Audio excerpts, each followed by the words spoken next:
प्रकृत पक्षे कहवाक गले गोपबंधु दासଙ୍କର जो उत्सर्गीकृत मनोभाव एवं समाज प्रति जो तांकर अवदान एवं समग्र मानव जाति प्रति तांकर जो दिग्दर्शन ताहा ही आमको आज तिलतर्पण करने को मन पकई दूसरी। उत्कलमणि पंडित गोपबंधु दासଙ୍କର 98तम पुण्यतिथि श्राद्धोत्सव ये उपलक्षे आम बालीगुड़ार जनसाधारण तांकर अमरात्मार सद्गति संपर्क में श्राद्ध उपलक्षे आम तिलतर्पण करूँ। बालीगुड़ार जो पोखरी अच्छी से पोखरी प्रकृत पक्षे कहवाक गले गोपबंधु दासଙ୍କର जो उत्सर्गीकृत मनोभाव एवं समाज प्रति जो तांकर अवदान एवं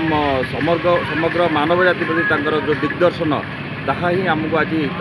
तिलतर्पण करने को मन पकई दूसरी। कारण से भली जड़े महापुरुष जी कि निजर परिवार को त्याग कर समाज मंगल करते आज से व्यक्तित्व समाज नामक एक दैनिक खबरकागज मध्यम समाजर हित कर चलती से भाया महापुरुष को आज मु नमन कर पंडित गोपबंधु दास जे कि आम समस्त गोटे प्रातः स्मरणीय व्यक्तित्व जे कि ए देशपाई जातिपाई जे कि निजर जीवन को उत्सर्ग करते एवं ए जातिर जे प्राण प्रतिष्ठा करने उद्यम करते एवं गोटे नव अनुसंधिचु युवक गोष्ठी को युवगोष्ठी को निर्माण करने जे कि उद्यम करते एवं पुरीर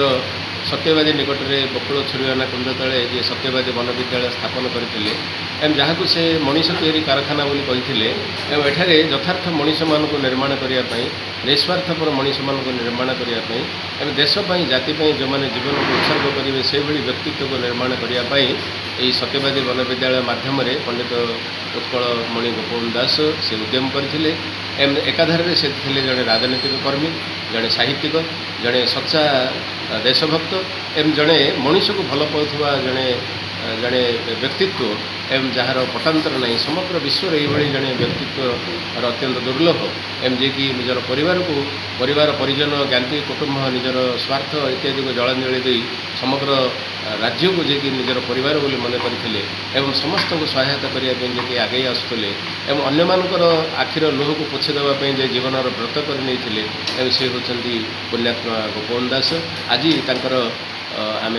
श्राद्ध उत्सव पालन करूँ। आमर अहोभाग्य जे तांका द्वारा प्रतिष्ठित से दिन समाज आज ओडिशार घरे घरे परिचित सत्यवादी पत्रिका ओडिशार घरे घरे परिचित एवं तांका द्वारा से जो प्रतिष्ठित सत्यवादी वन विद्यालय आज आम गोटे तीर्थक्षेत्र पलटि जाइए एवं ओडिशा रे आज ग्रामांचल समाज कहले केवल सबू खबरकागज को आज लोक मैंने बुझाते तेणु आमर अहोभाग्य तांको भली जड़े व्यक्तित्वर आज आम किसी स्मृति चारण कर जनता को कौन कह सर मो समग्र जनसाधारण को आह्वान देवी जे पंडित गोपबंधु दासଙ୍କର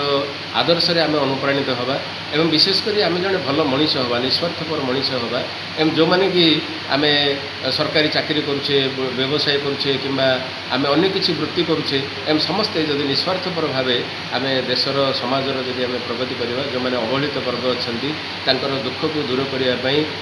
समाज सेवा को जदि प्राधान्य देवा ताहले आमर जीवन धन्य हम एवं गोपबंधु दासଙ୍କର अमर आत्मा प्रति ताहा एक श्रद्धांजलि हो पारे।